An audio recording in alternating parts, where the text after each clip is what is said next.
orang yang dia tanggung nafkahnya. Niku ten fikih niku kitab Umdatus Salik niku diurut tadi. Setelah dirinya selesai mengeluarkan zakat fitrah, siapa lagi? Yang kedua adalah istrinya. Istrinya sudah dikeluarkan, siapa lagi? Anaknya yang paling kecil. Anaknya kemudian yang paling kecil, ya masih kecil-kecil sudah dibayarkan, siapa lagi? Bapaknya atau ibunya yang kebetulan dia tanggung nafkahnya. Kemudian yang paling akhir, anaknya yang besar, yang masih belum bekerja, yang dia tidak mampu bekerja, maka dia juga tanggung nafkahnya. Tapi urutannya ngoten. Ya, caranya begitu. Nah, kok diurut seperti itu? Andai kata zakat fitrahnya itu cuma dua, cuman dia dan istrinya, setelah dikeluarkan dua itu, wis gak ono sing ditokno deh. Gak ada yang ditolak itu, gak ada. Ya, nah kalau memang tidak ada, terus anak-anak gimana? Ya gak wajib zakat fitrah. Loh, gak dosa. Ya enggak, wong yang punya tanggungan yaitu ayahnya, gak duwe apa, gak punya apa-apa. Tapi dia akhirnya pinjam supaya bisa, itu urusan yang lain. Boleh saja, tapi bukan harus hadirin. Nah, ini yang menjadi catatan kita. Fala yalzamu, maka bukanlah sebuah keharusan li muslimin bagi seorang muslim, bagi kepala keluarga yang muslim, tidak ada keharusan apa? Fitratu abdin, ya, fitratu abdin, membayar fitrahnya budak. Ya. Atau waqaribin, atau karib kerabatnya, ya, karib kerabatnya, wa zaujati kufarin, dan istrinya, ya, istrinya yang semuanya adalah kafir, wa in wajabat nafaqatuhum, sekalipun ya dia wajib menanggung nafkahnya. Nah, katakanlah ada sayyid, orang yang punya budak. Kebetulan berapa hari yang lalu dia beli di pasar budak Tenggadang, ya. Jadi ketika dia beli di pasar budak itu, kebetulan yang dibeli budaknya ini non muslim hadirin. Ya, ketika sekalipun dia muslim, dia keluarkan zakat fitrah, dia nggak usah mengeluarkan untuk budaknya sebab nggak Islam. Atau dia menanggung kerabatnya, kesehariannya kerabatnya ditanggung, tapi kerabatnya tidak muslim, dia tidak tanggung untuk mengeluarkan zakat fitrahnya, enggak harus ini. Termasuk bisa jadi istri yang non muslim. Saged begini hadirin dalam fikih supaya tidak salah pemahaman. Di dalam mazhab Syafi'i niku sakjane mazhab yo nggih ngoten, tapi sing paling ketat Syafi'i. Kalau seorang muslim kawin dengan non muslim itu boleh, tapi pun boleh tok, ini ada catatannya. Tetapi haruslah yang non muslim itu dari kelompok ahlul kitab, yang masih pegang kitab samawi yang asli hadirin. Kalau kemudian kawin dengan perempuannya ini ahli kitab, bisa Yahudiyah, bisa Nasraniyah, sahabat-sahabat melakukan ini, sebagian sahabat. Tetapi yang Yahudiyah ini pegang kitab Tauratnya betul.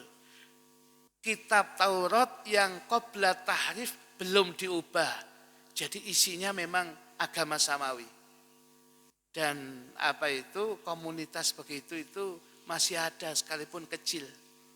Di Timur Tengah itu ada.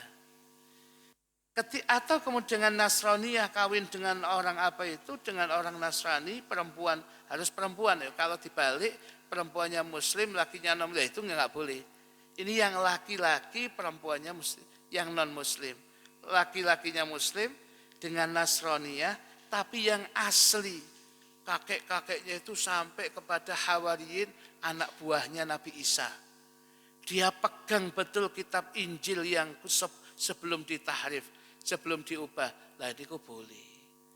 Tapi kalau di Indonesia sulit, tadi nggak ada gitu. Kalau di Timur Tengah mungkin ada.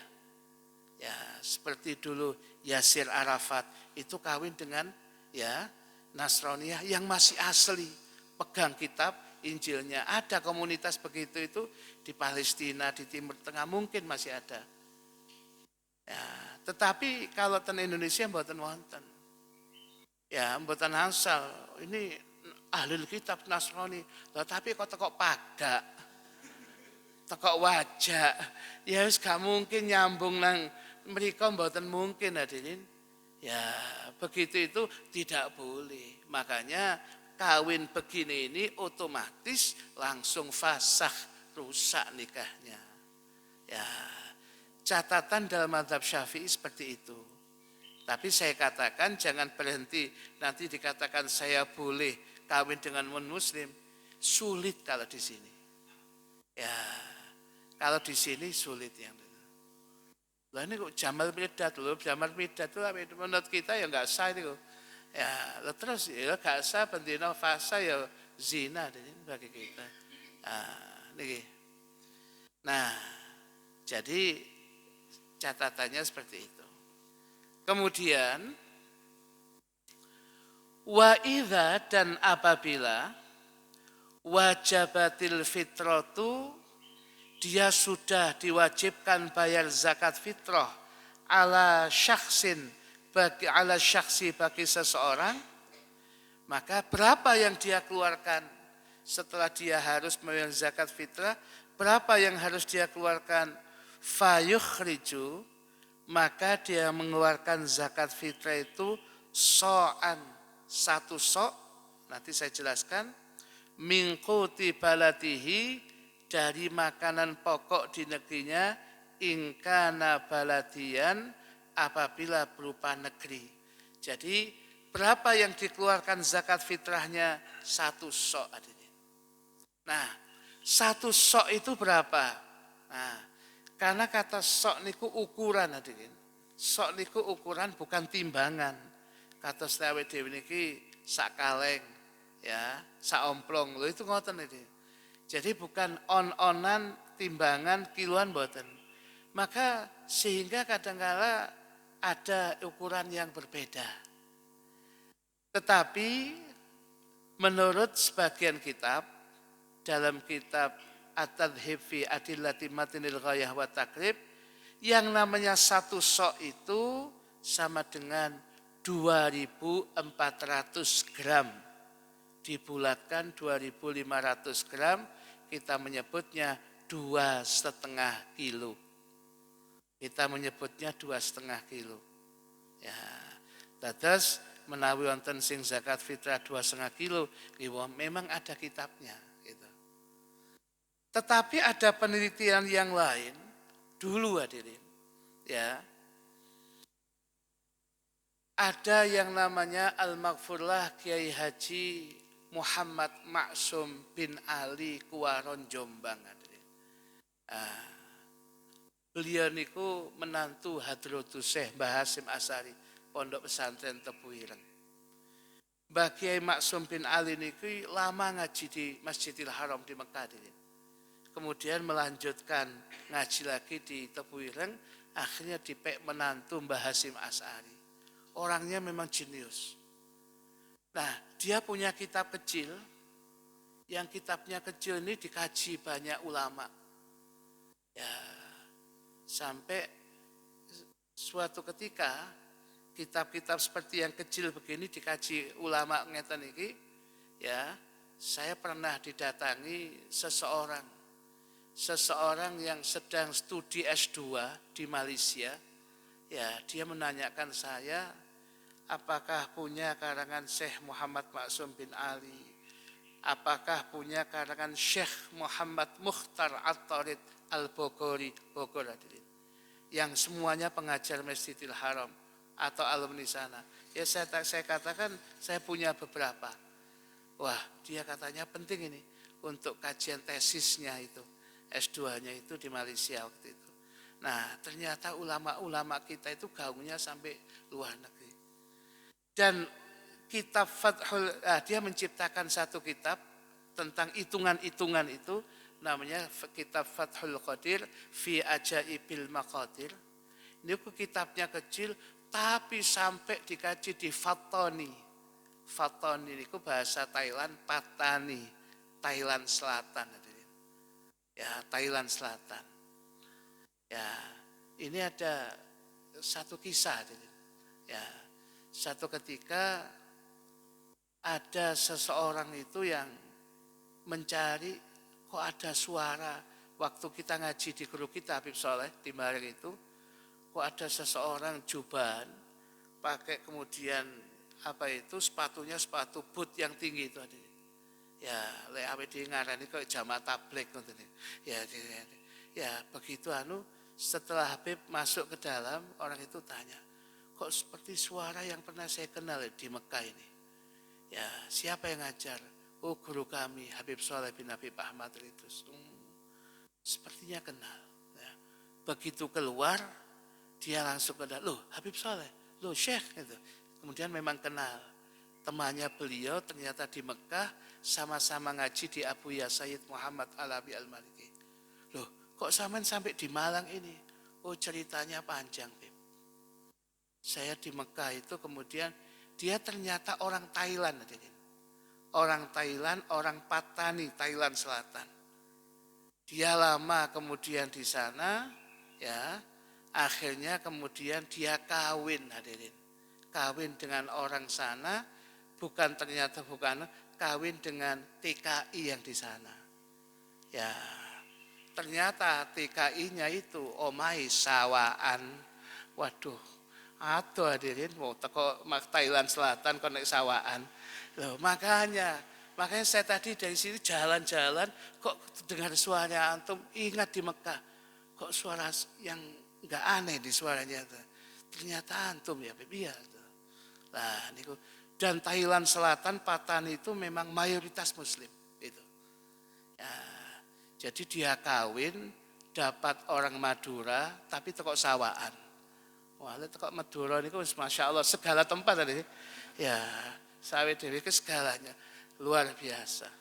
Ya, jadi nah, hadirat sekalian yang dimuliakan oleh Allah, kitab kecil tadi Fathul Qadir fi Ajaibil Maqadir sampai di Patani Thailand Selatan dikaji hadirin. Bahasanya bahasa Melayu itu. Nah, di kitab itu ada hitungan sok. Ya. Kiai Muhammad Maksum bin Ali ini karena asalnya tiang Jawa, ya. Daerahnya Gresik, kemudian dia di Jombang itu, hitungannya soknya itu yang dia dapatkan dari Mekah itu dia pakai beras. Ya, dia hitung dengan sok itu kemudian berapa sih, kemudian kalau ditimbang niku dari sok yang dia bawa diulang-ulangi lagi, ternyata ketika diseni beras niku soknya itu muncul hitungan bukan 2,5 kilo tapi 2 kilo 2,720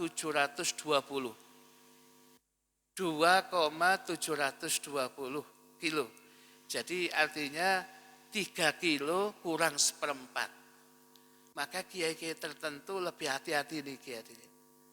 Artinya yang 2,5 kilo bukan tidak sah, wong nonton dasari, ada kitabnya. Tetapi kalau golek sing hati-hati 3 kilo kurang seperempat. Tapi ada lagi yang kemudian memantap wis kesuwen wis dibulatkan 3 kilo sekalian, lebihnya sedekah kepada fuqara wal masakin, sedekah dan mustahik niku sae. Siapa tahu ketika dibawa oleh panitia ono lugur-lugure wis tetap tapi jumlahe sik lebih daripada kewajiban satu sok niku.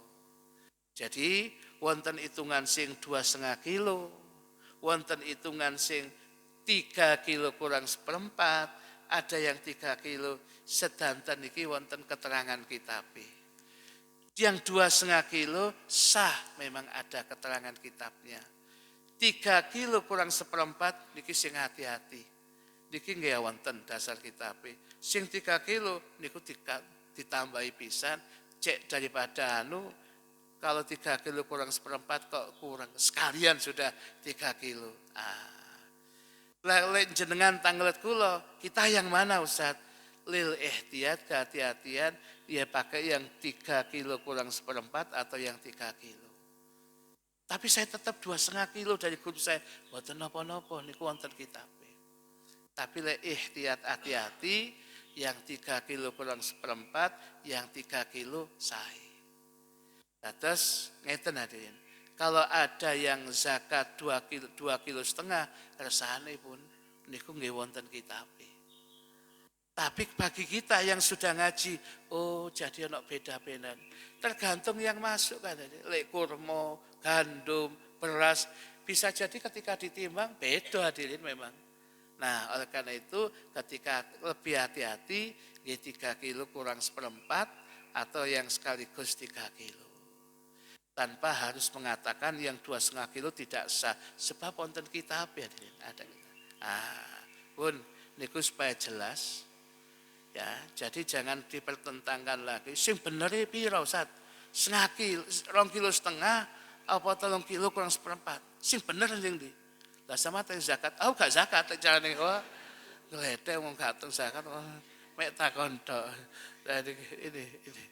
Ini yang harus menjadikan catatan kita. Pun mboten usah dipertentangkan sebab awam itu kadang-kadang mek ngene tok. Ngene tok nggih rame kadang-kadang. Saman ku salah sih bener akhirnya tukaran masalah ini gak zakat-zakat. Ya, hanya soal dona-doni itu loh. Ramadan apa Ramadan itu kadang-kadang gitu tukaran. Ya, kon lek ngimami kok waca Ramadan aku gak gelem ngimami wis talah. Ya, niki awam hadirin. Jangan dibuat sulit. Nanti mereka malah bingung niki. Pun ngoten. Jadi yang 2,5 kilo nggih sampun sah. Tapi yang 3 kilo seperempat lebih hati-hati. Yang 3 kilo lagi, tambah mantap niku. Niku. Kemudian, niki. Sehingga ten kitab Tadhkirun Nas niku wonten cerita ngeten. Al Habib Ahmad bin Hasan Al-Tas niku cerita. Di dalam masalah fikih orang itu enggak boleh was-was. Orang itu enggak boleh was-was. Wudu was-was, seakan tak miri, entek banyue.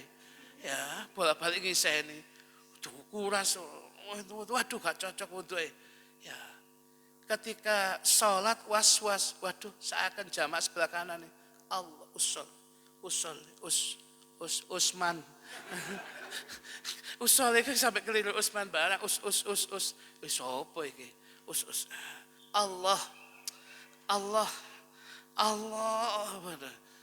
Itu yang kanan kirinya bingung ki apa sih ki? Ya, kan gak khusyuk hadirin. Ya, gak khusyuk yang demikian itu. Begini ini was-was itu berbahaya penyakit. Tapi satu was-was yang boleh kata Habib Ahmad bin Hasan Al-Tas. Lek sampean kepin was-was di dalam berzakat atau zakat fitrah. Iku was-was boleh. Mari ngekei zakat, waduh. Sing tak kei zakat salah bae. Tak kira mustahik cekelane tibano iPhone. Ya. Waduh keliru aku. Zakat meneh di was-was. Zakat meneh. Begitu zakat, loh. Ya Allah keliru. Ternyata sing cakai nggo supraik anyar padahal nggo tok niku. Waduh, gak tepat iku. Akhirnya malam itu dia zakat sampai ping 3 kan untuk mantapkan. Oh, jari fakir miskin mustahik. Ya khair zakat iki. Ya, zakat sing ini gak apa-apa bolak-balik ayo gak apa-apa. Ya. Was-was begini boleh malah mboten napa-napa. Kenapa? Sing diuntungkan mustahik bolak-balik dikei. Ya. Tapi kalau di dalam sholat, waduh, loro kabeh. Wudu kate waduh. Ya, niki. Jadi, ya ini. Nah, kemudian di sini dikatakan, ya. Walau kana syakhsu fi badiyatin, maka seandainya seseorang ini bertempat tinggal fi badiyah, di sini diartikan hutan. Biasanya badiyah diartikan pedusunan. Desa sing rodok jero ngoten, orangnya namanya ahlul badiyah atau badui ya. Nah, kan cipta mau kan sik kata nih badui niku. Ya, laku tafiha yang di sana itu kalau dicari nggak ada makanan pokoknya. Mereka makan sak kena wis. Ya. Akhraja min quti aqrabil biladi ilaihi, maka dia mengeluarkan makanan pokok yang dekat dengan tempat tinggalnya. Kira-kira desa ini gak ada makanan pokok, sak kena sing dipangan. Kira-kira desa sebelahnya, lagi beras iki, ya wis aman beras ae. Gitu. Jadi seperti itu hadirin. Kemudian waman lam yusir bisoin bal bi ba'dihi lazimahu dzalikal ba'du. Dan barang siapa yang tidak mudah mengeluarkan satu sok aja dia kurang, akan tetapi cuma sebagian dari satu sok itu wajib yang sebagian itu tetap dikeluarkan. Contohnya dia sebagai orang yang muzaki mengeluarkan zakat. Ada kelebihannya. Tapi kelebihannya itu dari yang dia makan dan dimakan oleh keluarganya itu gak sampai 2,5 kilo. Gak sampai 3 kilo. Tidak sampai 2-3 kilo kurang seperempat enggak. Cuman ada 1,5 kilo. Itu lebihnya. Maka sekalipun 1,5 kilo itu wajib dikeluarkan zakatnya. Loh, enggak pas 1,5. Lah wajib itu.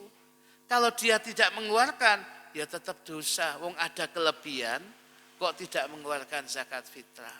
Sama dengan ini hadirin. Ya, seseorang ya, salah satu wajibnya tayamum syaratnya itu fakdul ma, tidak ada air. Ten safina niku ngoten. Nah, dari yang dia minum ketika dia musafir, yang dia minum diminum oleh anggota perjalanan ini ada sisanya. Tapi mungkin sak gelas gede. Niku kabeh gawe ngombe cukup. Ini lebih sak gelas gede. Wah, gak cukup ya gawe wudu. Langsung tayamum. Tayamumnya tidak sah. Kenapa? Wujudul ma. Wong ono banyu kok.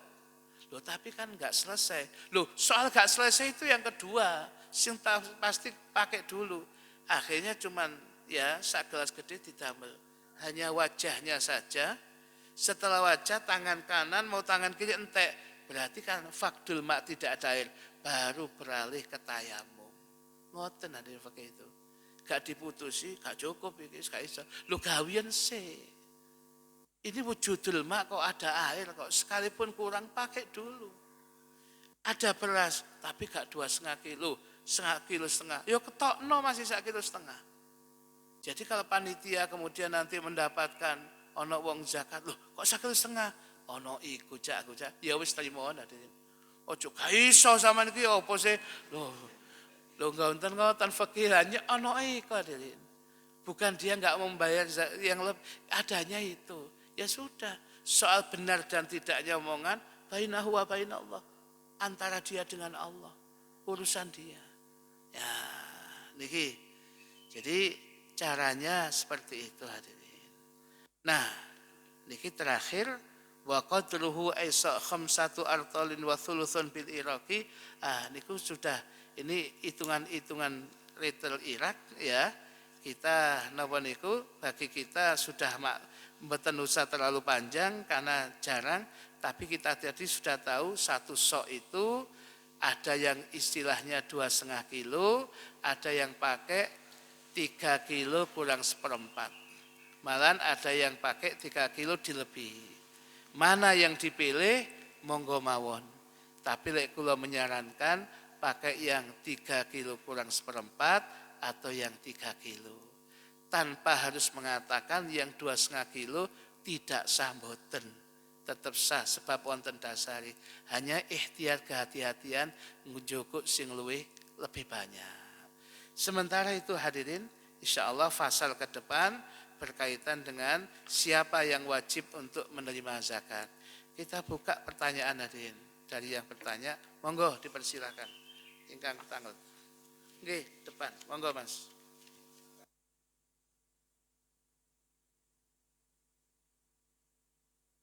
Nggih. Jadi katakanlah kepala keluarga membawa zakat 10 kilo, ten karung cilik ngoten, katakanlah langsung diberikan kepada mustahiknya umpamanya. Ada 3 orang mustahik kemudian diberitahu, Mas, ngapunten niki zakati kula istri kula kala yoga kula setunggal.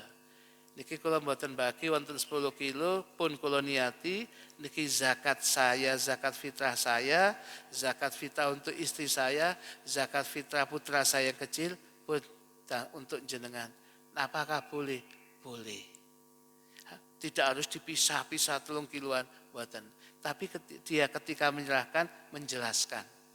Niki zakat saya, zakat istri saya, zakat putra saya atau putri saya, nah niki zakatnya. Dan ini sudah saya niati, monggo ditami. Niku sah. Ngoten. Nah, penanya kedua. Iya, monggo.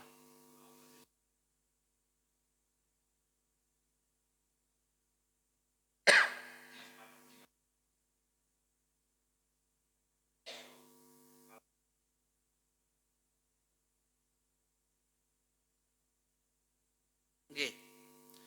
Jadi di dalam kaidah fikih itu, kalau ada kewajiban ibadah dikaitkan dengan 2 waktu, akhir Ramadan contohnya dan awal Syawal, kalau kena sitok sudah kena satu saja, ya, yang satunya belum kena, itu hukumnya sudah sah.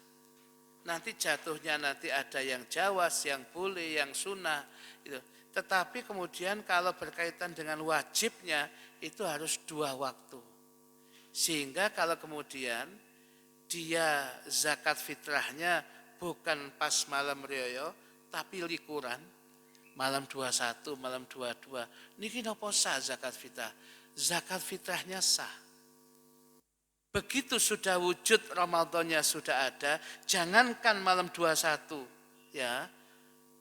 Begitu malam itu diisbat oleh pemerintah, malam ini adalah merupakan 1 Ramadan.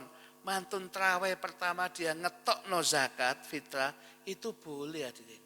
Sebab wujudnya Ramadan sudah jelas. Apalah bedanya tanggal 21 Ramadan dengan 1 sama-sama Ramadannya. Enggak ada bedanya.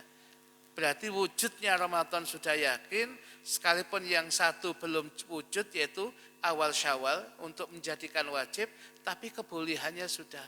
Makanya sehingga dikatakan takjilu zakah, zakatnya didahulukan di hari-hari bulan Ramadan, hukumnya boleh.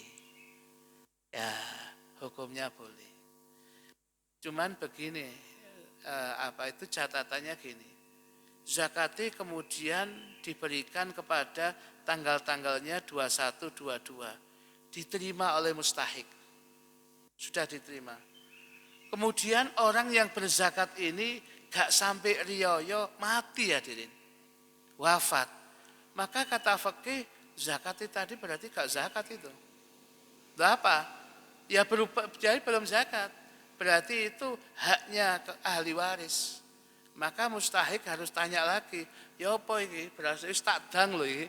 Ya harus kadung, halal lah. Oh sampun ku, sedekah ya baku loh. Ya sampun. Ya, lu sampai sakmono Ustaz. Lu enggak hadirin, karena belum jatuh wajib itu. Belum jatuh wajib. Maka lebih aman diberikan ke tanggal akhir ngoten, tapi boleh diberikan. Ya, diberikan boleh yang seperti tadi beliau cerita boleh. Ya, niki cerita tok, ngoten niku angsal. Penanya kedua. Nggih, monggo.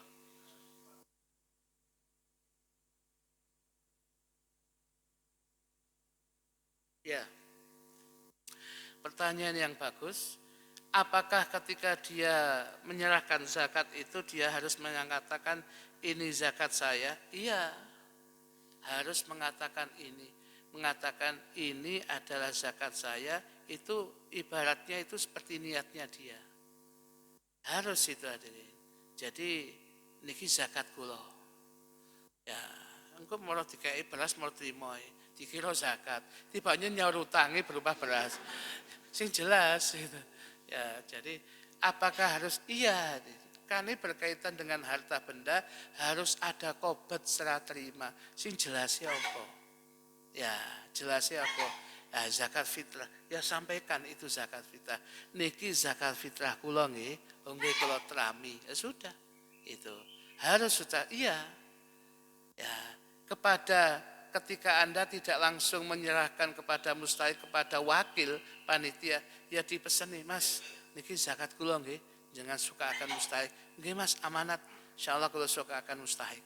Ya sudah, apa nanti oleh mustahik? Ya, oleh yang namanya wakil panitia nanti cuman disampaikan begitu. Ya, dan panjenengan sudah enggak niat lagi, cukup yang meniati ya panitia atau wakil itu. Tapi menyerahkan niki zakat saya, hadza zakatu mali, iki zakat harta saya, hadza zakatul fitrah, ini zakat fitrah li untukku, sama terima nggih, ngono harus gitu. Sebuah keharusan. Wonten malih? Nggih.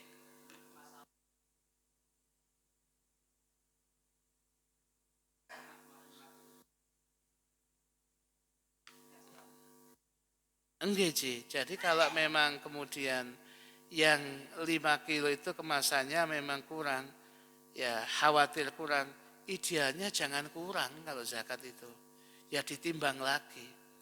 Kemasan 5 kilo, ya kalau memang kemasan 5 kilo itu dibuka mawon, dipaskan zakat fitrahnya, ditimbang lagi supaya tidak salah. Sebab kalau kurang nanti, padahal kita punya kelebihan kok sampai kurang, jangan. Terus gimana teknisnya? Dibuka mawon, ditimbang malih. Ya, jangan kita percaya dengan hitungan itu. Atau yang 5 kilo itu ditambang. Kalau betul-betul sudah 5 kilo, berarti memang yakin. Tapi lek kurang, jangan. Jadi makanya niki harus lebih hati-hati. Ibu-ibu ada yang tanya? Oh nggih, nggih.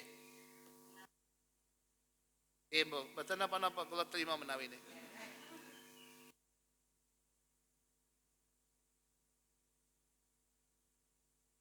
Sampun.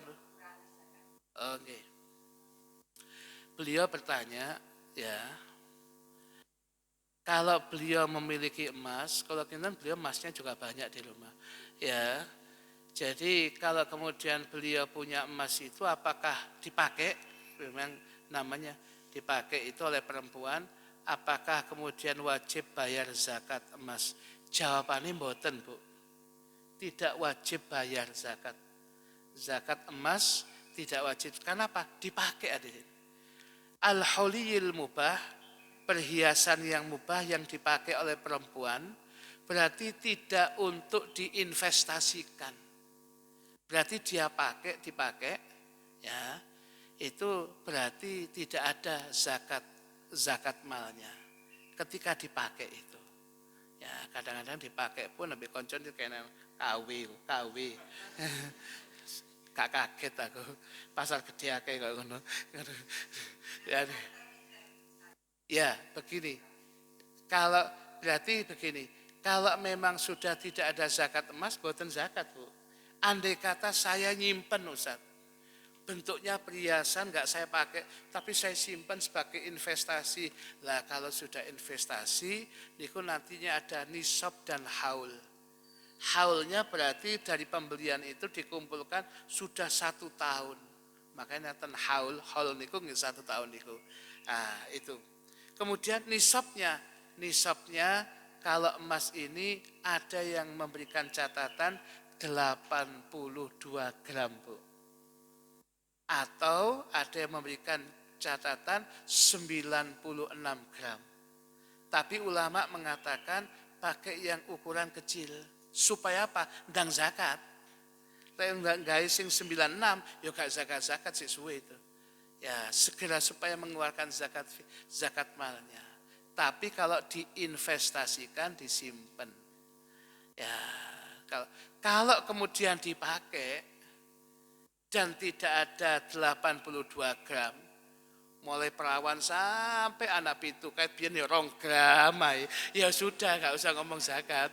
Kayak biyen malah bolak-balik dicopot diceli bapak dibalik nonne. Oke, sampun tadi. Ya niku. Sampun Bu. Ada ibu-ibu yang tanya? Iya, monggo. Iya, monggo Bu.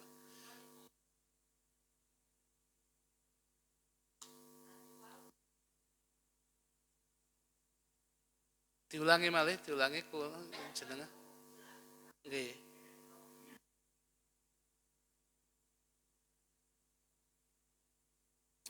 Oh nggih. Jadi Niki sing tanglet Mbak Indah Pak, niki jenengan semerap niki. Suarane aneh niki, suarane paling gampang dikenali. Oke. Dados niki ngeten. Ada seorang pedagang biasanya barangi beras niku ditekek sik ya oleh yang punya beras ditekek di pedagang niku lentek oleh rong minggu dibayar semuanya dikei meneh. Kebetulan ini hari-hari untuk membayar zakat fitrah. Dia ditaruh dulu tapi bayar rong minggu kas. Memang biasanya seperti itu, berarti dia belum bayar. Tapi karena banyak sing ingin zakat fitrah, ya di supermarketnya dia, ya, akhirnya wadah sing tumbas beli damel beras zakat itu. Niki angsal napa mboten? Nggih angsal. Sebab niku jenengan pun kobet sudah dengan orangnya yang punya beras, ini sudah kemudian sudah dipinjamkan ke Anda dan itu secara gampang sudah milik Anda, tinggal Anda utang kepada dia. Ya, jadi orang zakat kemudian zakat fitrah beli beras di Anda, niku usah. Ya, pokoknya jual belinya sudah benar sampun. Tapi duit dereng zat, loh biasa ngoten niku. Tapi kan tetap itu kemudian dia utang kan. Biasa seperti itu, mboten napa-napa. Dados sah. Mboten napa-napa. Mboten napa-napa. Kadang-kadang mboten liatin yang akan datang kadang-kadang. Oke, mboten napa-napa yang demikian. Sing penting niku beras niku pun diamanatkan dateng jenengan pun kobet serah terima itu hak jenengan, hanya Anda punya utang kepada sana. Tapi itu sudah di tempat Anda, berarti barang niku pun digeser oleh penjualnya yang punya beras digeser ke toko Anda, itu berarti sudah kobet. Kobet itu serah terima, niku sah. Ada jual beli itu bentuknya apa itu nakdan kontan, ada yang ajilan, ada kemudian bertahap bayarnya utang. Mboten napa-napa, ada begitu hadirin. Dan ini yang kedua boleh, mboten napa-napa. Jadi kemudian orang yang fitrah itu beli dengan beras itu dan sebagainya, mboten napa-napa. Pun nggih, ngoten. Wonten malih Ibu-ibu. Oh ya. Nggih, nggih. Zakat fitrah niku di sini tadi dikatakan kutubalatihi harus menggunakan apa? Menggunakan makanan pokok. Maka kalau kemudian menggunakan uang bagaimana? Dalam mazhab Syafi'i boten ansal. Zakat fitrah menggunakan uang wonten kitab Fathul Mu'in ya wala tujzi'u qimatun, maka tidak sah, tidak cukup kalau zakat fitrah menggunakan uang boten sah. Andai wonten panitia zakat didatangi oleh salah satu jamaah, Mas kula badhe zakat fitrah konggo duit, maka panitia harus memberikan pencerahan. Ngeten, Pak, Bu, zakat fitrah dengan uang niku mboten sah. Lek jenengan purun niki panitia sudah menyiapkan beras, ada 3 macam beras. Panjenengan yang biasa dipakai yang mana? Nah niki zaman beli ya sudah berikan sini, kita tuntun niatnya, niku serahkan kita sebagai panitia, nanti kita serahkan ke mustahik. Jadi beli dulu. Kalau mboten ngoten niku supermarket Mbak Indah tasik buka niku wonten ya. Di sana ada apa itu, ada beras jenengan beli, kita nanti. Jadi jangan langsung ditolak. Oleh gak sah sampeyan gak ngaji ya ngene gak oleh. Wah, saken hadirin wong wis kepengin nglakoni ibadah sik diarahkan hadirin, diarahkan. Nika wonten, mriku nggih wonten, monggo jenengan yang mana? Ya, saya nanti segera bawa, nanti kita tuntun niatnya. Lah ngoten hadirin. Jadi kalau pakai uang niku tidak sah. Jadi mazhab Syafi'i zakat fitrah dengan uang tidak sah. Harus pakai beras ya makanan pokok niku. Sebab kalau dipaksakan pakai uang yang katanya ulama ada yang pakai uang sah niku mazhabnya Hanafi. Mazhab Hanafi niku soknya berbeda. Soknya Kanjeng Nabi niku ten Madinah. Sedangkan soknya mazhab Hanafi Imam Abu Hanifah Baghdad. Baghdad dengan Madinah beda tempatnya. Sedangkan soknya Baghdad lebih besar hadirin. Sehingga kalau di sana itu cuman 3 kilo kurang seperempat. Kalau soknya Baghdad bisa sampai 3, sekian kilo. 3 kilo, 8 hadirin. Kalau zaman konsekuensi menggunakan uang, ya pakai ukuran 3,8. Ya mau lah balu larang itu. Lek mau ya wis pakai beras mawon sudah. Tambah larang Ustaz, pakai itu 3,8 kilo tambah hampir 4 kilo lah. Tak tambah pakai itu. Tapi memang begitu, jangan pakai uang, pakai beras saja. Tetapi kalau kebiasaan di masyarakat, ketika zakat fitrah, dan mereka wonten duit 2.000, ditambahi 5.000, mungkin untuk panitia atau untuk monggo terserah itu. Tapi kalau zakat fitrah tidak boleh pakai uang. Harus makanan pokok, kebetulan makanan pokok kita adalah apa? Beras ya niko. Sampai ten Madinah FM itu ada yang tanya, gimana Ustadz? Saya harus keluarkan zakatnya apa? Bendina kula mboten mangan beras lho, sampean mangan apa? Ya, kula niki yang saya makan beras merah Ustaz. Ya, saya beras putih gak iso ngelek kula Ustaz. Waduh, kula beras merah Ustaz. Terus zakat kula ya napa wong saya makan zakat panjenengan tetap beras putih karena diberikan ke mustahik. Lah terus pilihannya kan banyak.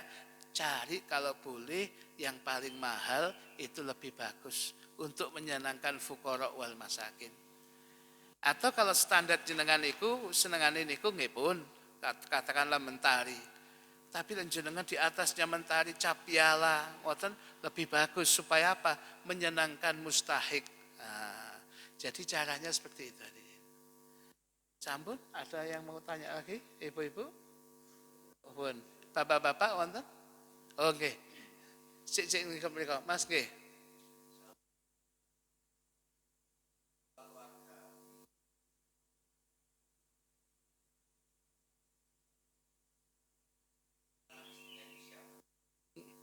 Nggih, sampun. Nggih. Beliau bertanya, ketika katakanlah ada sebuah keluarga, kepala keluarga, ada istri, ada anak-anaknya. Yang menanggung zakatnya fitrah itu kan harusnya kepala keluarga. Belum sampai Ramadan selesai, belum sampai datangnya Idul Fitri, ternyata kepala keluarganya meninggal. Siapa yang menanggung nafkah? Siapa yang harus bayar zakat fitrahnya? Berarti tidak ada yang menanggung waktu, berarti tidak ada kewajiban. Istrinya nggih mboten wajib bayar zakat fitrah, anak-anaknya ya tidak harus. Tapi karena yang namanya istri itu, waduh, gak enak gak bayar zakat. Aku tak ngetokno ambek anak aku, boleh, tapi bukan sebuah keharusan.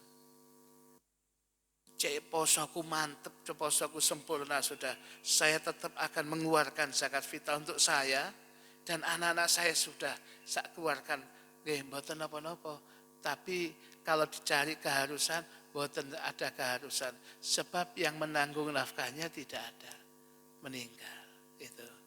Nah, oleh karena itu, kalau toh dibayarkan oleh istrinya untuk anaknya dan dia, mboten napa-napa. Ngoten nggih? Ya, jenengan terakhir, niki terakhir. Paling akhir niki pun.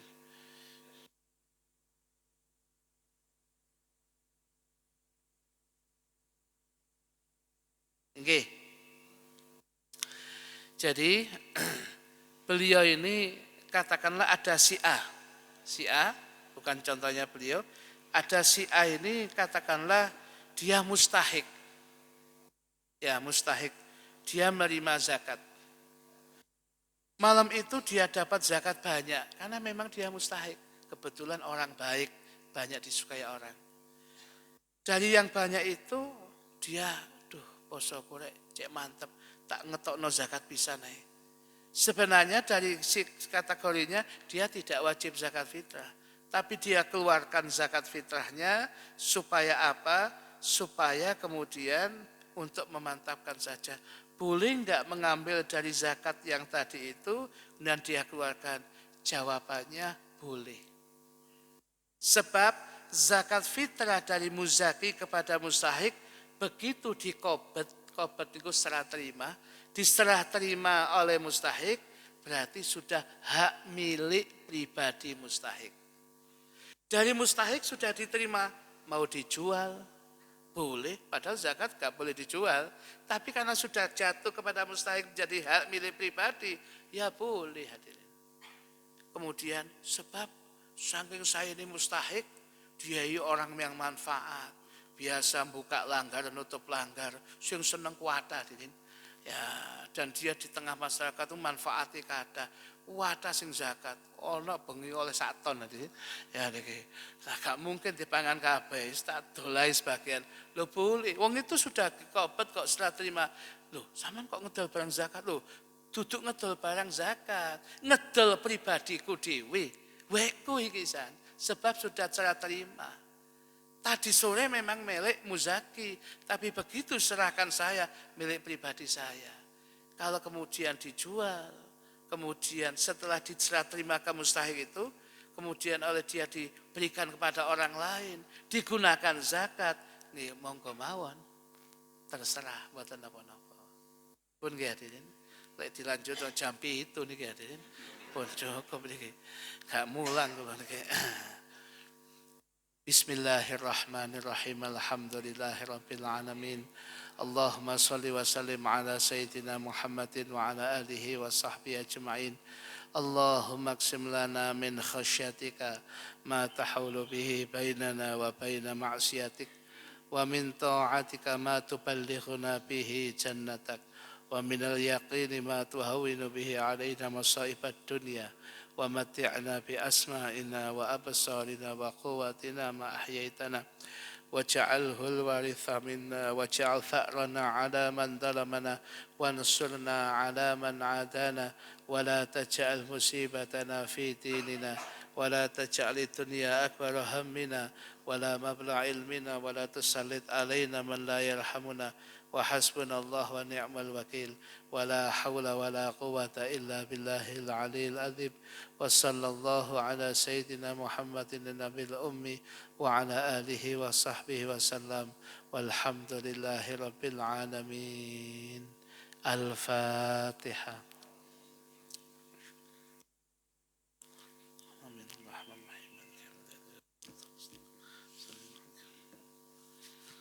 Subhanakallahumma wa bihamdika asyhadu an la ilaha illa anta astaghfiruka wa atubu ilaik. Bismillahirrahmanirrahim. Wal 'asri innal insana lafi khusrin illa alladhina amanu wa 'amilus solihati wa tawassaw bil haqqi wa tawassaw bis sabr. Kurang lebihnya mohon maaf. Wassalamualaikum warahmatullahi wabarakatuh.